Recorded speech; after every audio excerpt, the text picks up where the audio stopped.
Dun, dun, dun! After a small peck, then we're on to Is it the other safe? half of our dating sim. Coughing and sputtering, I collapsed onto the muddy bank. Yeah, this is a big jump.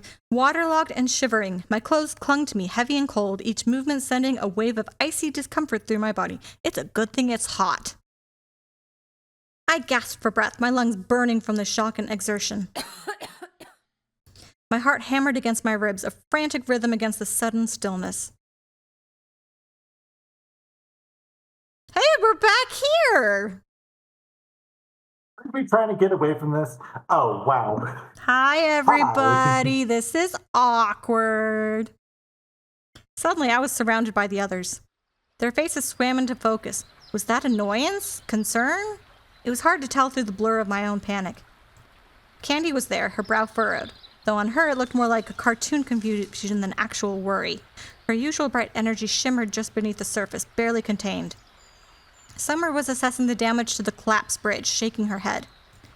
Jake twirled his marker between his fingers, eyes locked on the crashing waves below. A crooked, unhinged grin tugged at his lips, like he wouldn't mind if the sea swallowed him whole. Andre leaned against a tree, arms crossed, expression unreadable. He looked like he'd rather be anywhere else. Are you okay? What happened? No. No, you guys left me. That's what happened. You mean you left us? We reached a fork in the path, we turned around, and you were gone. We looked everywhere for you. Good thing we found you before you came fish food. You're not from around here, are you? I hate to say it, but Jake's not wrong. First rule of hiking, stick to the marked trails. This bridge has been crumbling for years. Campers are strictly warned to avoid it, and staff, we should know better. Trying to cross was like begging for disaster. What were you thinking? I stumbled over my thoughts, scrambling for an excuse. What could I even say? That I bolted off the trail like a fool because of a shadow? That something was after me? They'd think I'd lost my mind. Sorry, I messed up. Big time. It won't happen again. Yeah. Summer crossed her arms over her chest, unconvinced. It better not. No more bridges. No more being chased after by bums. From now on, you're sticking with a partner. We didn't tell her that we were chased. A partner? That's Yes. right. Here at Camp Bear Ridge, we got a buddy system. Newcomers get paired up for a few days to watch each other's backs, stick together, and stay out of trouble. Normally, it's for the 12-year-olds, but since you got a talent for finding chaos, I'm making an exception. You've officially lost your solo privileges. Thank you, Summer. I winced. A partner? Seriously? Look, it's not just for 12-year-olds. Buddy system is important. Yeah, I know. It's pretty universal. I don't need a partner. I just had some bad luck lately, and Don't think so. I'm doing this for your own good, Jenny. You'll thank me later. Your assigned buddy is Jake. Jake looked up, marker frozen mid-spin. Sweet! Seriously? Dead serious. We're screwed. Please, Summer, somebody else. Save us. Jake lit up. A spark danced behind his eyes, bright and unnerving. He turned fully toward me, stepping in close like this was the best news he'd heard all week. You and me, huh? I can work that. He reached out and Andre, help! He reached out and took my hand without hesitation, flipping it over and examining it intently, sort of like how I'd imagine he would study a work of art. Your hands, they feel like artist hands, you know? Like they're ready to create something beautiful. Not with paint, obviously, but with music. How obvious is it that we play music since we brought a guitar? I mean, come on, guy. I can almost hear a melody. My breath Summer, hitched. can we please move on? Nope. Let's move on. Summer, please. And my breath hitched as Jake's fingers brushed mine, bold and deliberate, like he was claiming something. That's a weird way to put it. My little melody. That's also a weird way to put it. It wasn't just confidence, it was a quiet kind of possession, all too public and all too It personal. really was. Summer! I withdrew my hand Please. instinctively. He smiled again, softer this time, but still intense. My pulse fluttered. Jenny needs someone who won't let her get swallowed by a river. And Jake? I got her. I do. Cross my heart. Summer raised an eyebrow, her eyes lowering to the bunny sketched across my forearm. She's rethinking her decision. Try not to turn Jenny into a walking subway car. Aye, Captain. But I would prefer you stuck to drawing on paper instead of people. The last thing we need is kids doodling on each other because Counselor Jake thinks it's cute. No promises. Summer's lips curled with a quiet satisfaction. Good. You two will make a weird but functional team. Just try not to kill each other. No promises. Look, she's so sad, like she wanted to be picked. Before I could react, Summer grabbed Jake's wrist with one hand and mine with the other, guiding them together. Really? Please don't do this, Summer. Please don't do this. There. Summer announced, stepping back with a satisfied nod. Jake didn't flinch. Instead, he laced his fingers through mine and gave an exaggerated, theatrical bow. There's you. Partners in crime.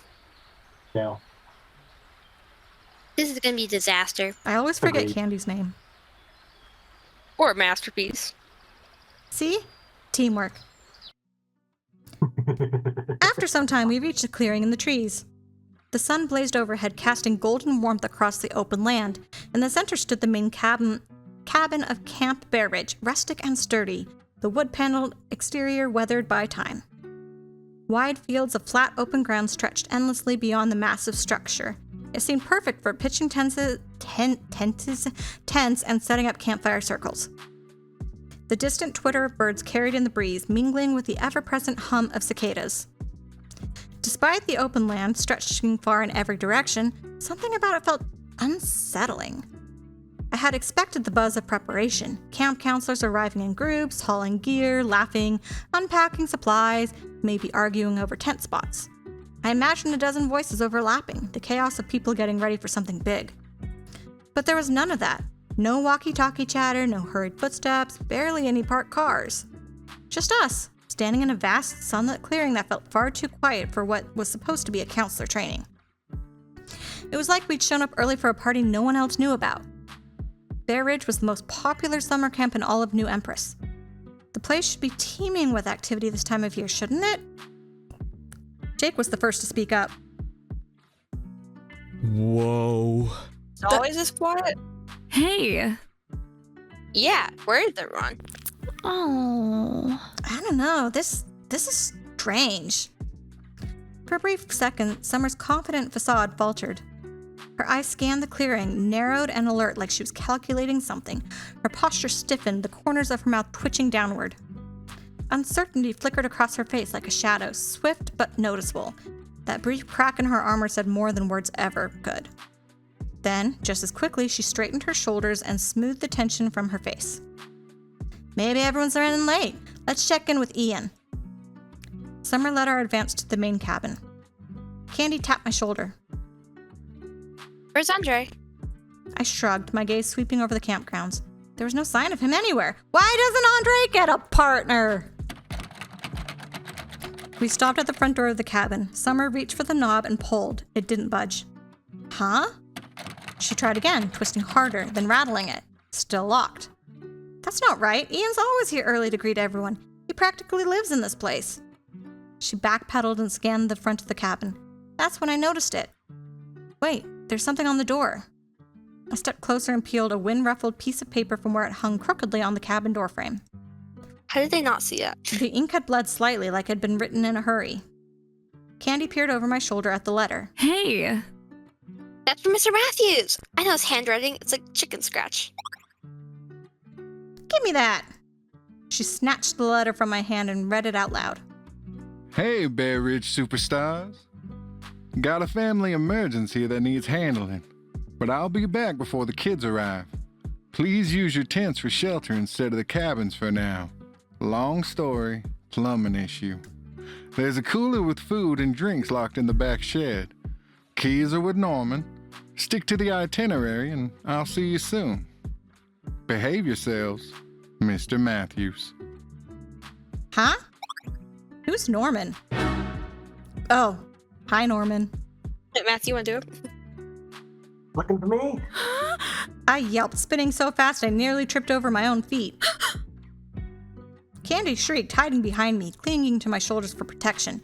Even Summer flinched. I locked eyes with a lanky redhead wearing thick-rimmed glasses, his pale face splashed with freckles. Judging by the Camp Bear Ridge uniform and keys jingling on his waist, this must be the guy Mr. Matthews mentioned in his letter, Norman. Norman, you scared us! What did I tell you about sneaking up on folks? It wasn't sneaking around. I've been here all morning. It's you guys who showed up late. Summer raised her palm, silencing him. Whatever. Whatever. Ian said you have the keys to the shed. Yeah. His trembling fingers fumbled with the shed key before he shoved it into Summer's outstretched hand. He couldn't meet her gaze, his eyes darting around as if searching for an escape. Even as a newcomer, it didn't take long to see Norman was a total pushover. I almost felt sorry for him. Norman's gaze flickered to me, Jake, and Candy. You guys must be the new counselors. Welcome to Camp Bear Ridge. Oh, that's what he sounds like. I was like, where's this new voice coming from? I'm that good. I wish Mr. Matthews was here to greet you guys, but you read the note, right? Norman sighed deeply, his brown eyes dark, troubled. He was acting... Yeah, sorry. He was acting weird before he left, like something was real wrong. I'm really worried about Mr. Matthews. Yeah, him. Jake, Candy, and I exchanged wary glances. Summer flipped her hair over her shoulder, a smug grin plastered on her face. Obsessed much? Norman's cheek flushed a vivid red. Obsessed? No, just worried. Ian's fine. You're overreacting like usual. He'll be back before we know it, and everything will be smooth sailing once again. We'll do our jobs, take care of the kids, and get paid, just like every summer. So take a breath, Norman, do your little job, and try not to spiral, okay? He nodded obediently. Sorry. Yeah, sorry. Oh, okay, Summer. I'll do that. That sounds fun and dandy, but where is everyone? Shouldn't more counselors be here for training? Norman hesitated, then glanced toward the narrow hiking trail snaking through the dense forest, dappled with golden sunlight and lined with ferns. Well, some of the others are arriving late. Ian told me to expect a second group this afternoon. I'll go wait for them. Someone has to make sure they don't wander off into the woods like Jenny here did. Norman perked up immediately, shaking his head a little too fast. No, I got it. I'll go. You've got enough on your plate, Summer. It's the least I can do. Summer raised an eyebrow. You sure? I don't mind. Positive. I insist. He gave her a hopeful smile, the kind that screamed, "Pick me" energy without saying a word. I'll let them know where to go, give them the grand tour. You should rest. You deserve it, Summer. No one fought him on it. Summer shrugged and waved him off, already losing interest. Whatever. Suit yourself. Without another word, Norman turned and started down the trail, shoulders hunched like he was bracing for something. I watched him disappear around the bend, a weird unease settling in my stomach. I didn't know the guy, but the way he walked off alone like that, it felt wrong. Summer clapped her hands twice, sharp and authoritative. All right, listen up. The sun's going down soon, and unless you want to spend the night being feasted on by mosquitoes, I suggest you pick a spot and start setting up your tents. I thought it was morning, because he said, they'll be coming in the afternoon, so I assumed it was morning. Apparently not. It's probably like noon by now. She stepped forward, eyes scanning the tree-ringed clearing with a natural authority like the forest itself had elected her in charge. Try to spread out a bit, plenty of space, no need to be on top of each other, and keep your gear close. I don't want to hear anyone crying about their stuff getting soaked in dew or getting dragged off by some curious critter. No one argued. We scattered, quietly sizing up the open land around us. The forest was still, the shadows growing longer. I had to get this tent set up fast. I chose a flat patch of ground a little ways from others where the grass had been pressed down by time or traffic. I couldn't tell. It looked good enough. Unzipping the tent bag felt like a puzzle in itself. I'd practiced once in my backyard, but now that the pressure was on, I nearly forgot the entire process. I laid everything out in a neat little line from what little I remembered from that old camping manual. Stakes, poles, the crinkly fabric that somehow became a tent. So far, so good. Then came the poles. They immediately tried to tangle themselves. I wrestled them apart. So true. Yeah. I wrestled them apart, tried connecting the segments like I remembered, and managed to snap one into place with a satisfying click. I glanced around. Candy was already halfway through setting hers up with a smug little smirk. Jake hadn't even started yet, and Andre looked like he was about to build a cabin out of spite. I turned back to my mess. The tent fabric flopped like a dead fish, and one of the poles was trying to stab me in the shin. I took a deep breath, crouched down, and tried again. Slower this time. Stake by stake, pole by pole. One weird little clip at a time. Oh no. There's one hiding in the bottom right. Build tent. Fun fact, getting killed by wildlife is one of the rarest ways to die while camping in a national park. You're more likely to trip, drown, or get mauled by a bear. Eventually it stood. Sort of. The tent leaned a little to the left and sagged in the middle like it was tired just being alive, but it was up. Technically. Should I spruce this place up a bit or keep it natural? Pink and pretty, green and earthy, original and ours. Oh dear. So, how long are you guys staying here for? Because I would personally go with green and earthy if this was an extended stay. Otherwise, it'd probably just be original and ours. What's the green and earthy? Pink pretty would actually be pretty, but you know. Find your sanctuary in this lush, vibrant tent. Adorned with cascading hanging plants and intertwining vines, it brings the serene beauty of nature indoors. Green feels relaxing. I'm one with nature. Sure you are, girl. I made up my bed and fluffed up my spare hoodie into a makeshift pillow. I mean, I will say, if she can do this, this is like far better than anything I could do, like getting the vines and everything. Yeah, right? Like, why did she bring all this stuff anyway? Did she bring the vines? I'm looking at the potted plant, honestly thinking, how'd she fit that in the backpack? The fairy lights cast a soft glow over at other fairy lights, making the nylon walls shimmer like a moonlight on a quiet lake. How does she have the, I guess battery operated could work, but they didn't have battery operated fairy lights back then. Oh well. I laid back on my bed, legs crossed at the ankles, the smell of grass, fabric, and distant campfire smoke settling around me. For the first time all day, I felt good. Not perfect, but good. I pulled out my songbook, its corners bent and covers scribbled on, and flipped to a blank page. My pen hovered, then landed. The words arrived slowly, careful and unsure, as if they weren't quite ready to be seen. I used to tremble at the break of dawn. Shadows danced until courage was gone. I tapped the page, mouth pursed. Hummed a little melody, scribbled a G chord. The tent may have been crooked, but in that moment it felt like my own tiny studio. I could hear the guitar in my head already, low and steady, humming under the lyrics. Outside, the evening wind rustled through the trees. Inside, I kept writing.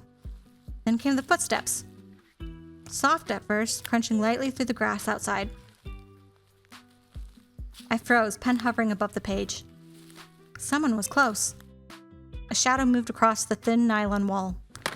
Before I could call out, the flap opened. Hi, Jake. Do it. The flap opened and Jake slipped inside without asking. No knock, no hello, just Jake. Tousled hair and a mischievous smile, smelling like cedar, marker ink, and trouble. What does trouble smell like? There was a rolled up sleeping bag tucked under his arm. No. Take your sleeping bag out of the tent. Out. Yo. He didn't even look at me right away. Just plopped his sleeping bag down next to my bed like he lived here, like it was a completely normal thing to do. What are you doing? Jake stretched out, arms behind his head like this was a sleepover. His bare arm brushed mine, warm. My tent's boring. Yours is colorful, bright, That's soul. Upgrading. Maybe we shouldn't have upgraded our tent. Okay, put it back normal, please. I'll get rid of it. He said it so Kick him casually, out. like, what? Kick him out. Like, this, that is like, That doesn't sound like a Jenny thing to do. like, I'm amazed at this guy's audacity. That is just, I'm not amazed that he's not asking. I know Jake at this point. He doesn't ask anything.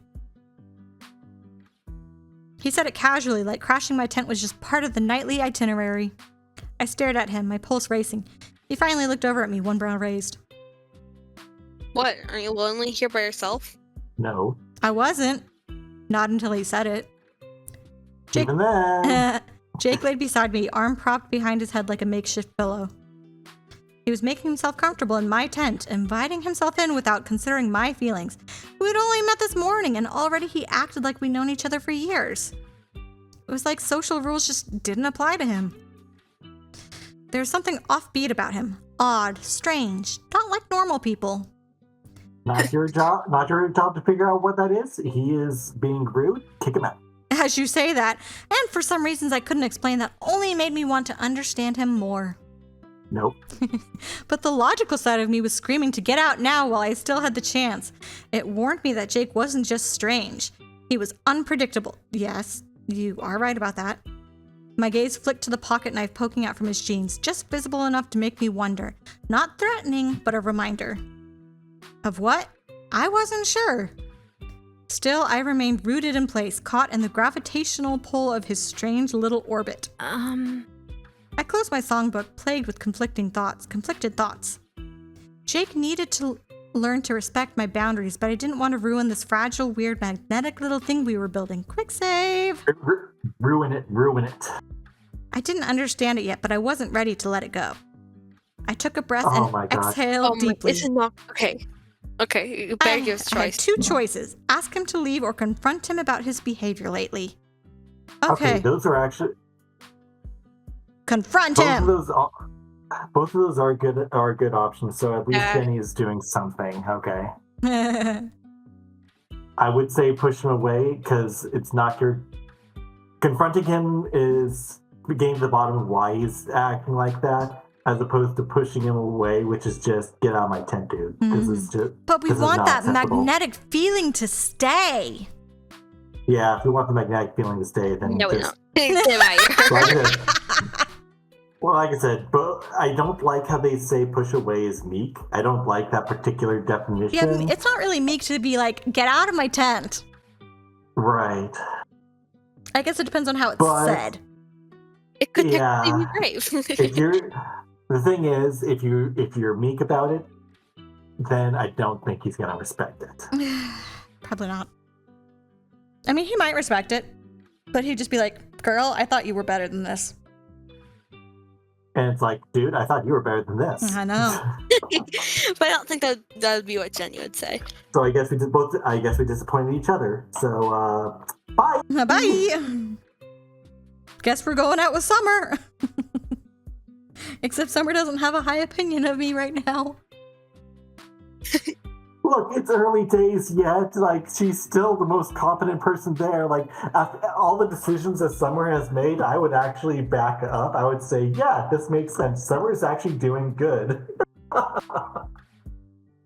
Or trying to. Yep. So, Okay, I'm gonna confront him. I did quick save. So we can always go back if we don't like what happens. Yeah. I drew in a breath, steadied my voice, and forced myself not to get lost in those pretty blue eyes. When I spoke, it came out steadier than I expected. Clear, direct, and without apology. Jake, I think you should go. Oh, that's what we're saying. okay, you chose the right route, Sarah. This is the correct route. That made him freeze. His expression fell, replaced by something quieter, like confusion trying to disguise itself as indifference. Oh, yeah.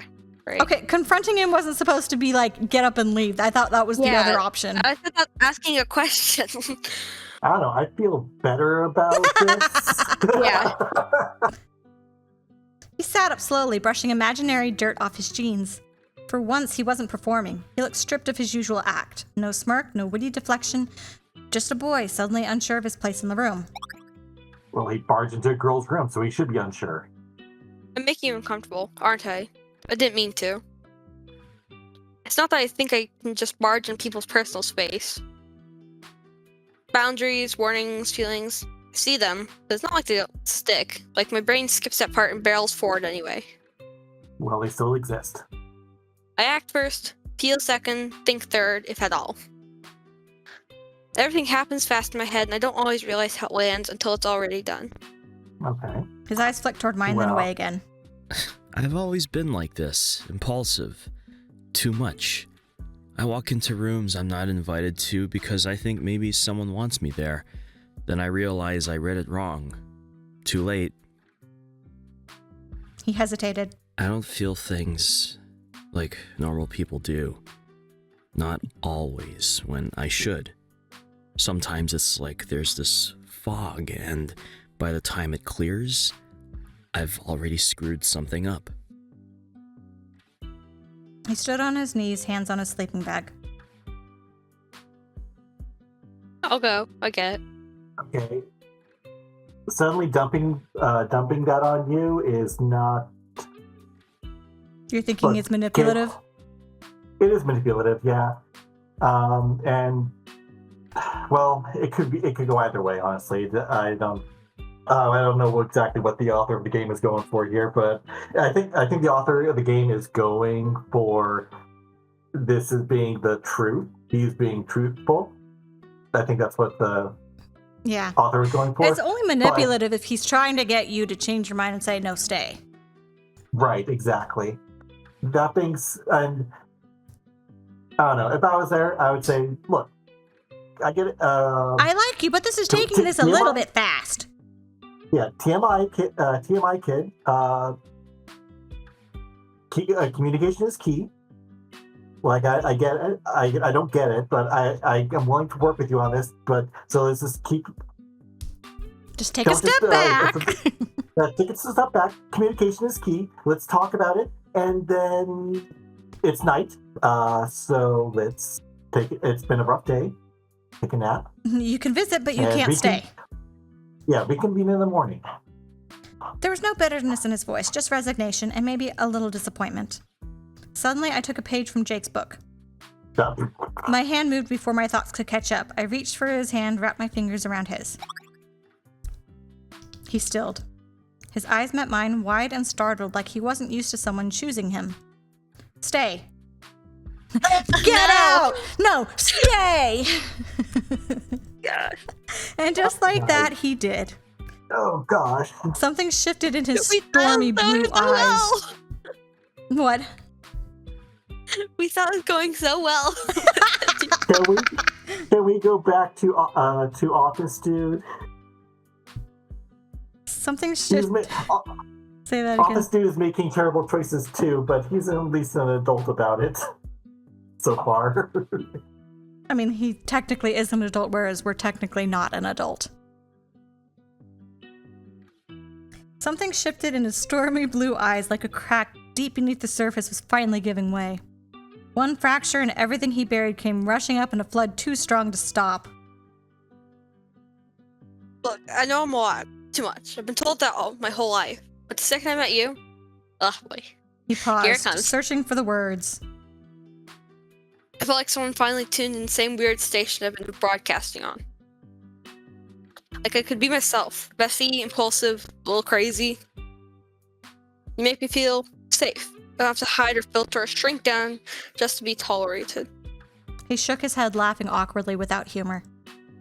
It probably sounds intense. I know it's fast. I know I'm fast. But I'm here because of you. Well, obviously you're in my tent. You're the reason I walked into this tent. Not the pretty lights, the decor, or the arts. Not because I feel lonely, just you. Gee, thanks. His voice dropped almost to a whisper. Being around you makes the world feel quieter. Like maybe I'm not so broken after all. My chest ached, caught between the surprise of his confession and the raw honesty behind it. It felt like the air had been knocked from my lungs, like his words had reached a part of me I didn't know existed. No one had ever said anything like that to me before, not with that kind of clarity, not with that kind of vulnerability.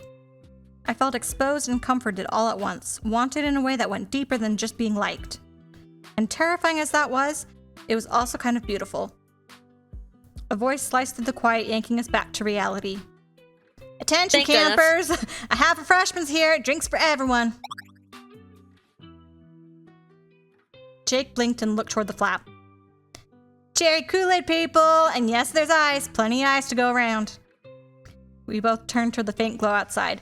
The camp had grown dark, shadows stretching long and deep between the trees.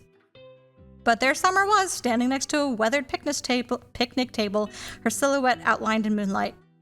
A big plastic pitcher of Kool-Aid glistened with condensation beside her, red as rubies and twice as tempting. Jake's eyes brightened.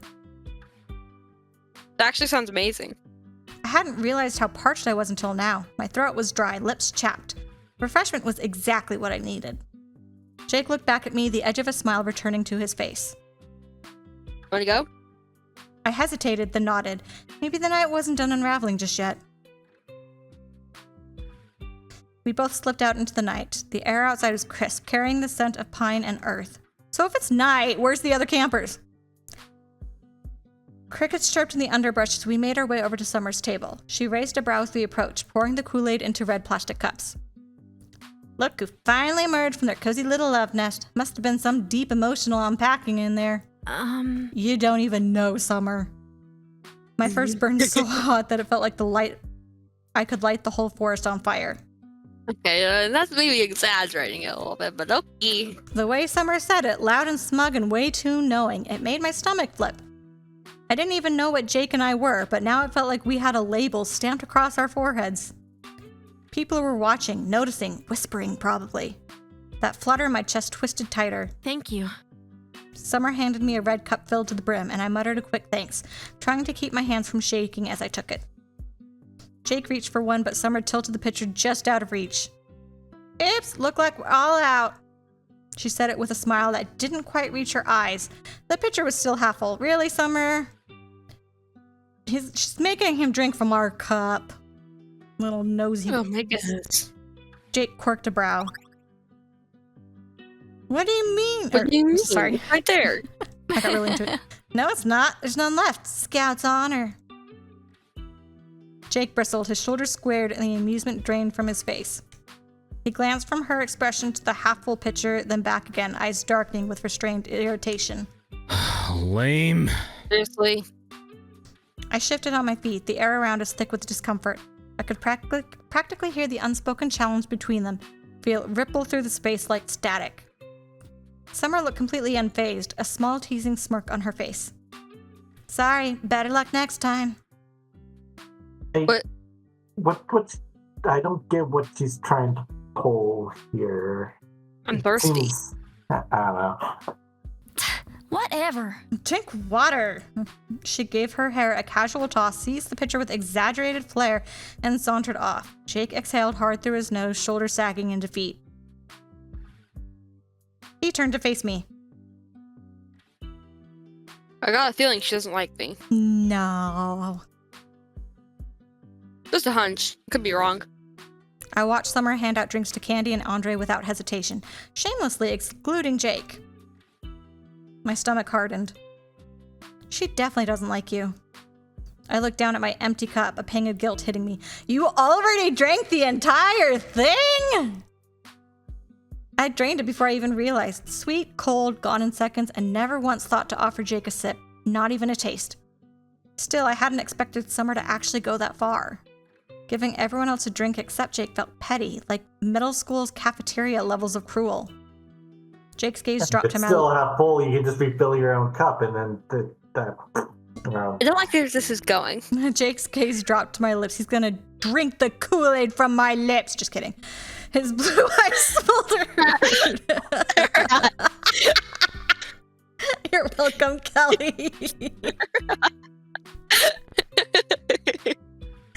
What? Okay. Maybe he will.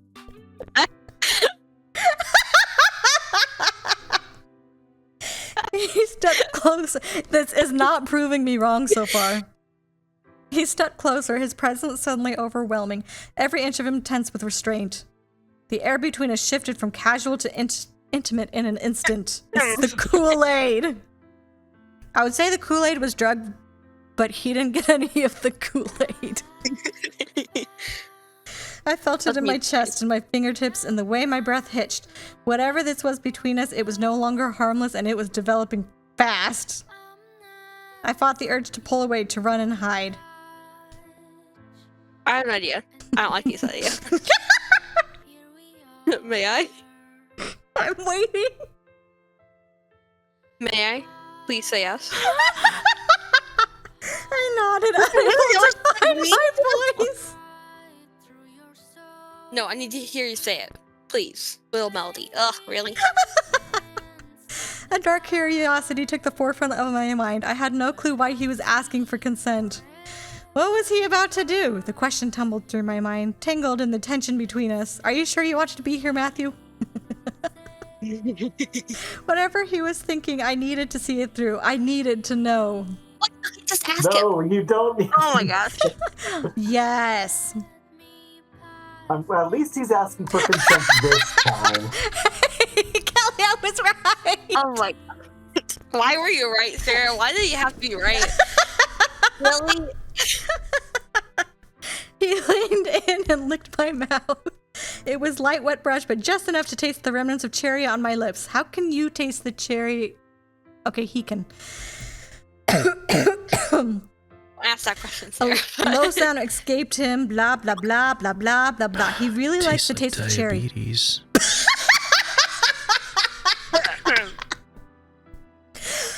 Bravo, dude. Bravo. Sexiest thing ever said.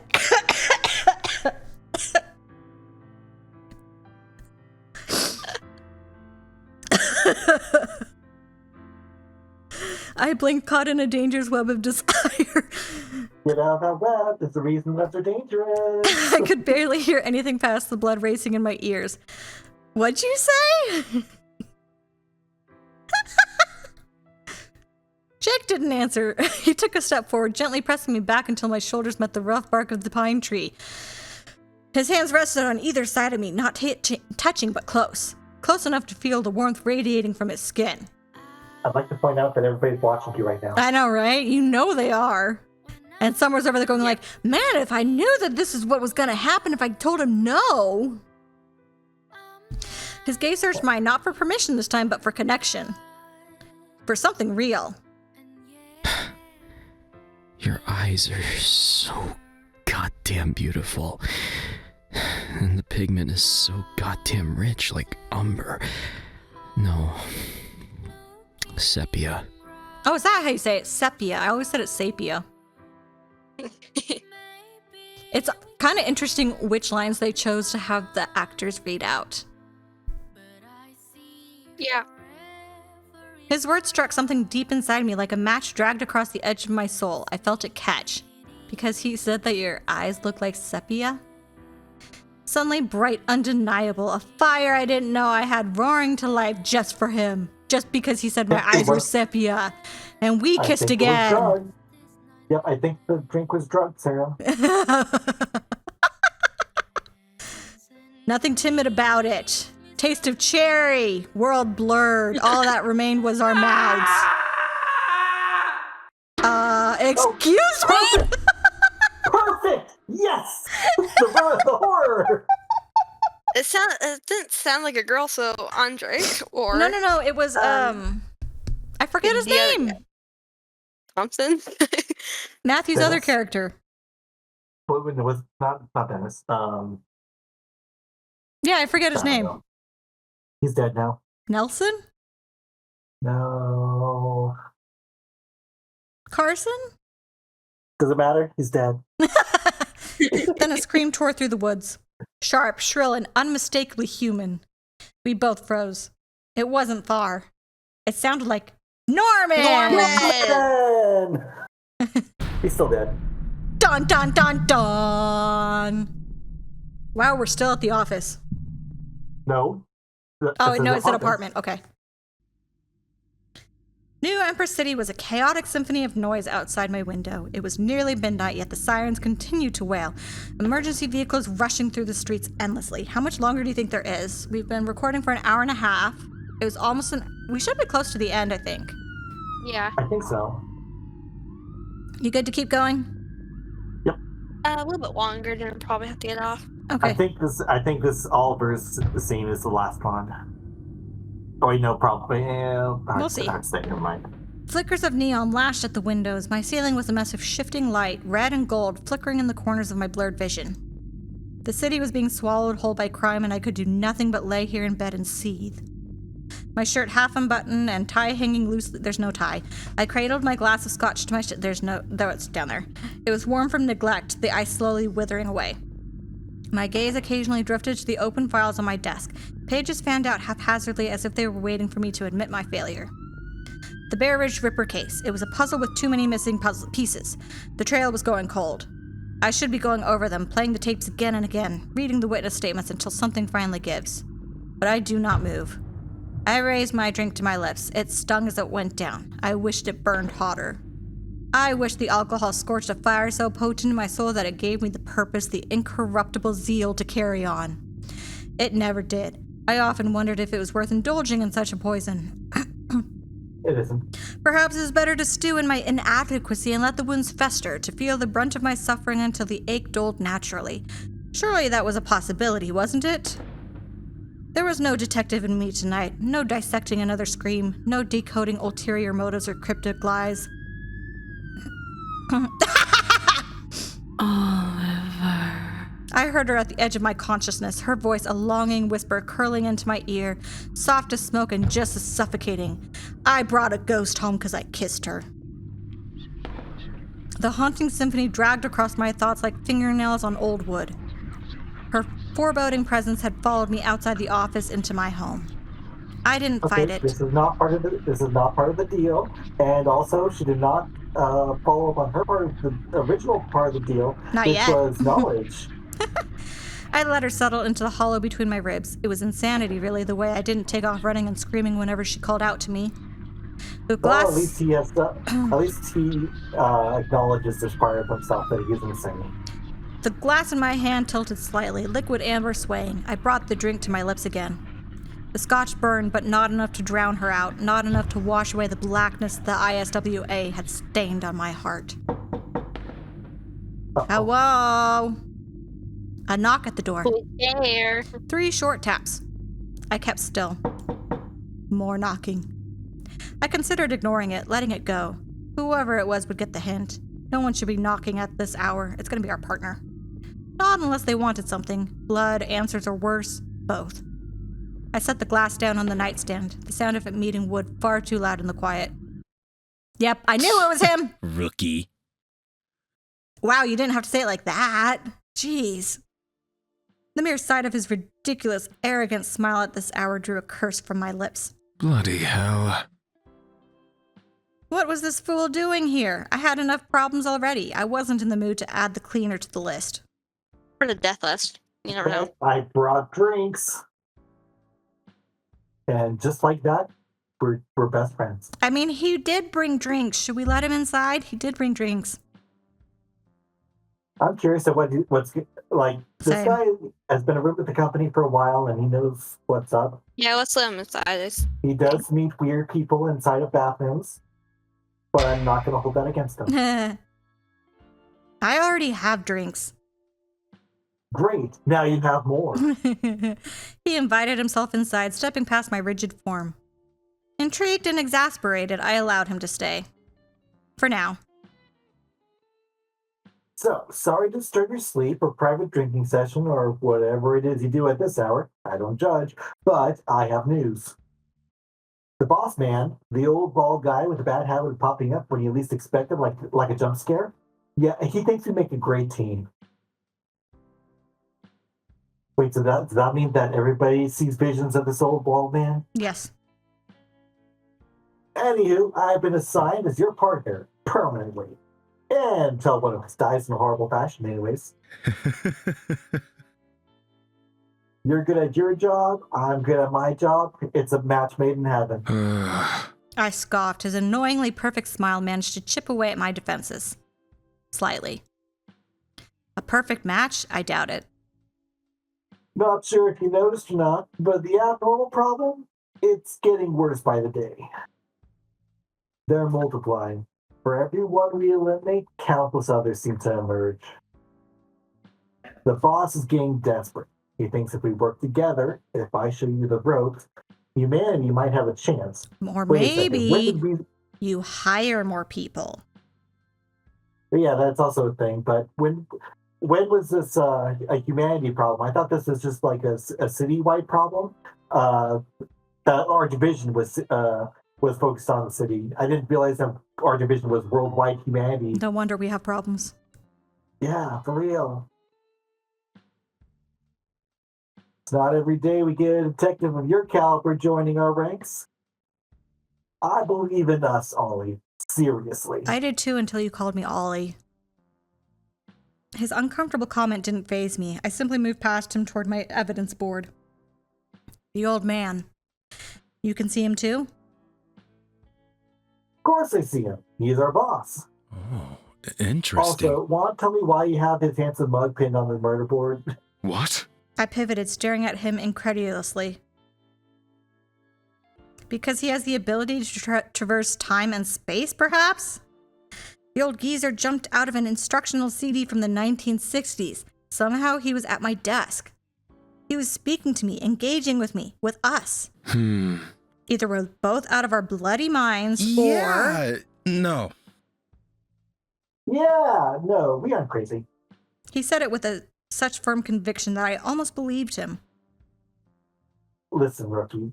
Life with the ISWA alters you. I don't know how or why, but once you're in this line of work, you start seeing things normal people can't. Once you're exposed to abnormals, there's no going back. I sighed heavily. Of course I'd work a job that drives me insane. Just my luck. How about them apples, No cupcakes. Without asking, he swept up one of my red velvet cupcakes from the coffee table Oh, those cupcakes. and devoured it all in one bite like a rabid animal. Unholy hell, that's one good-ass cupcake. Did you make this? Yes. Yes, I bake in my free time. Not that it's any of your business. Well, it is now. We're partners now. It's my business now, rookie. We're partners. See, I gotta know every last thing about you, from the mundane to your deepest, darkest fears. Especially if it involves those cupcakes. Like your favorite socks, for example, or the existential dread of being the last person left in a desolate post-apocalyptic void of nothingness. He chuckled awkwardly. Oops, sorry, I was self-projecting there for a bit. But you get the point. He licked the cupcake liner shamelessly, eating every last crumb. I shook my head, eyeing the glistening sword strapped to his back, deadly sharp, the edge stained with blood. His muscled arms bore the marks of a warrior, faded scars hinting at a history of conflict and resilience. There was a delicate balance in him, poised between sophistication, madness, and barbarity. I didn't know what to make of this cleaner. I wasn't particularly a fan of his company, but I didn't have the willpower to kick him out. Yet. Besides, I had questions. He quite possibly had answers. Oliver. She also has answers. Her voice tickled at my consciousness, relentless, persistent. I popped open a cheap beer. More alcohol to take the edge off. The cleaner collapsed onto the couch as if he owned the place, kicking his feet up on the table. I nudged his ankle, pushing his feet off my furniture. He made a face at me. I rolled my eyes, then joined him on the couch. I assume you have a name? Kai. Kai Golden Apple. Really? Kai. I stared at him blankly. Golden apple? How ridiculous. Ask about Kai, or who's Peeker? Right? What? Who's Peeker? No. I don't know. I want to Well, ask about ask it. Peeker now. Yeah, let's ask about Peeker. Is that our boss, or is that the ghost lady? The abnormal that infiltrated our facility today. Oh, you mean Ebony Red Eye? What? What? Yeah, the shadowy thing with the one eye and all the, He gestured at his face as if there were hair in his eyes. You know what I mean. Anyway, it's always hanging out at the station, just watching people. creeping around corners. You know, the whole ghost thing. I wouldn't call it infiltration at this point. No, it just wanders around the facility all on its. It's not infiltration. Ebony Red Eye practically lives there. I thought about killing it once or twice, but what would the ISWA be without its favorite abnormal mascot? Sure, it brutally murders some of the staff occasionally. I say it's a good thing. Helps weed out the weak links. Bloody hell. That's awfully morbid. I think Peeker seems a more fitting name than Ebony Red Eye. Morbid. That's a bit harsh. No, it is spot on, dude. You just offended all the Ebony Red Eyes to ever exist. How many Ebony Red Eyes do exist? All right, Kai Golden Apple. Before we go any further, I must ask, how on earth do you know where I live? I probably just looked through our file. You know the ISWA has extensive files and records on all of its employees, right? It wasn't that hard to pull yours up. The room spun. Whether it was from the alcohol or Kai's casual admission of violating privacy laws, I wasn't sure. Ollie? Heck, Ollie, you're pale as a ghost. Drink. He tapped the beer in my hand. I drained the bottle. My stomach turned for a moment, then settled. I fought the urge to lash out. My muscles twitched with suppressed violence. Are you insane? Combing through confidential files of the people you know? Is that normal behavior for you? Probably. Should I be concerned? Nah. He had the grace to look sheepish, at least. Ooh, awkward. Is that a hypothetical question, or are you expecting an answer? Kai. You could have just asked me. You had no right to go snooping. Kai's jaw tightened. Rookie. Rookie. Chill out, rookie. Careful, don't want to pop a vein looking that furious, do we? My grip on the bottle tightened. The look I shot him was lethal. Bloody hell. Keep antagonizing me. See where it gets you. The room went silent. Tension oozed between us, thick and unrelenting. In that moment, I didn't give a care whether he was a cleaner, a professional monster slayer, or whatever else he claimed to be. Eventually, Kai cracked beneath the heat of my glare. His hands shot up in surrender. He was in the wrong, and he knew it.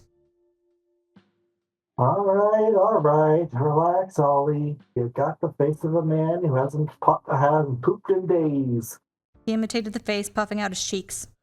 That was a very long run. I screwed up. I shouldn't have snooped through your precious little files. Happy? Suddenly, bone-weary and exhausted, I sighed heavily and looked away, sinking further into the couch cushions. I had a feeling that was the best apology I was going to get from a man like Kai. Do not do it again. Understand? He grumbled something under his breath. It sounded close enough to acknowledgement. And stop calling me that. My name is not Ollie. That made his mouth curve slightly. Oliver has way too many syllables. Ollie, though? Perfect. My nose wrinkled. The moment of silence that followed was a bit uncomfortable, but not nearly as fraught with tension as before. I caught sight of the subtle scar above Kai's eyebrow, a tiny line I hadn't noticed until now. You hadn't noticed it until now?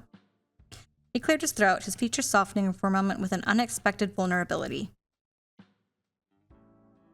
Okay, I need to get off about now, so Okay. I know it's an awkward time to get off, but Okay. bye. Bye. Listen, I usually work alone, all right? No friends, no attachments, no weaknesses. So when the boss assigned us as partners, I might have had a small panic. Or two. I'll be honest, when I fell off the sewers with the Clogfather, I thought for sure I was a dead man. Thought I finally met my match. But you... He averted his gaze and shifted uncomfortably on the couch. You kept me alive, somehow. You were smart, efficient, a quick thinker, better than any operator I've ever worked with. And that was only your first day. Heck, any other person, they would have told me to grab that goblin golden magic, no questions asked. You didn't, though. And dang it, I was curious. I wanted to know more about you. I had to know, so I had to know. You pulled up my files. Sorry, I double-clicked there. He swallowed hard. Sorry. Yeah, curiosity killed the cat. The cat's dead. I went silent for a moment, mulling over his confession. A strange warmth bloomed in my chest, entirely unexpected. Flattered wasn't a strong enough word. To hear the notoriously solitary and arrogant Kai admit to panic attacks over a partnership, to being saved, to being curious about me, it was disarming. His praise, delivered with such obvious discomfort, felt more genuine than any compliment I'd ever received. It was a crack in his carefully constructed facade, and begrudgingly, I found myself wanting to see what lay beneath. Kai jumped to his feet, nearly knocking one of the cupcakes off the table. Rookie. Quit calling me that! That sounds like Van Ollie. Punch me in the face. I blinked, startled by the strange request. That's how he planned to make things right between us? A hit to the face and then what, all water under the bridge? What? No, I'm not gonna punch you. Come on, you're angry at me. Just do it, get it over with. It'll make us both feel better. Kai. I said no, don't be ridiculous. He visibly cringed, his face red, flustered. He inched closer, towered over me on the couch, his voice lowered intimately. You like me.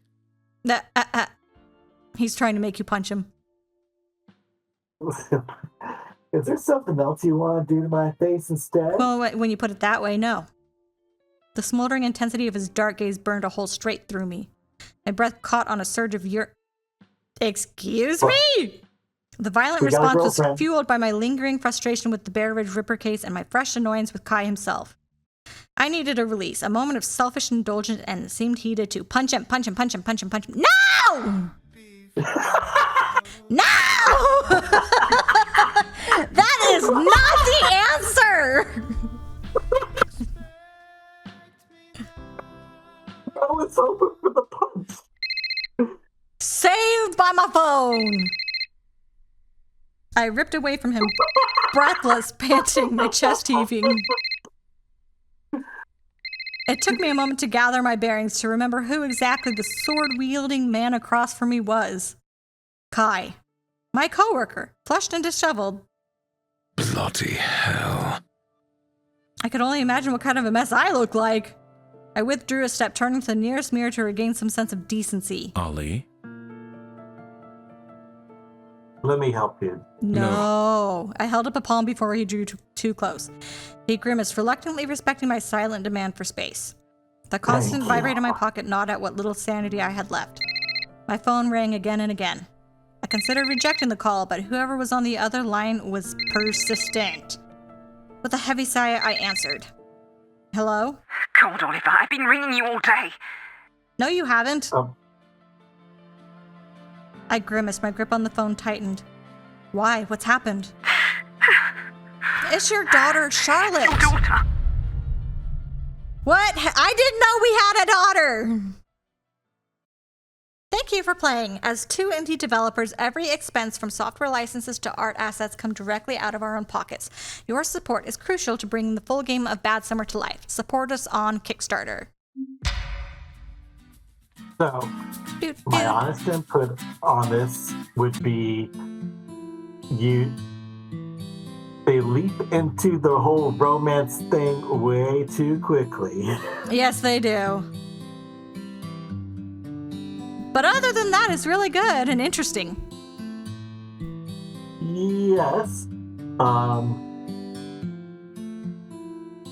But man, they really jump for it. Yeah, for real. I wonder if we were possessed by the. I wonder if we were possessed by the ghost girl. It's possible. I was gonna say that, like, the fact that we just went for that kiss was, that was surprising. Yeah. Anyways, thanks for helping me voice out the characters. Yep, no problem. But yeah, if anyone wants to support them on Kickstarter, there's a link. If you go look for it, you can totally find it. And I'll see you all next time. Bye! Bye!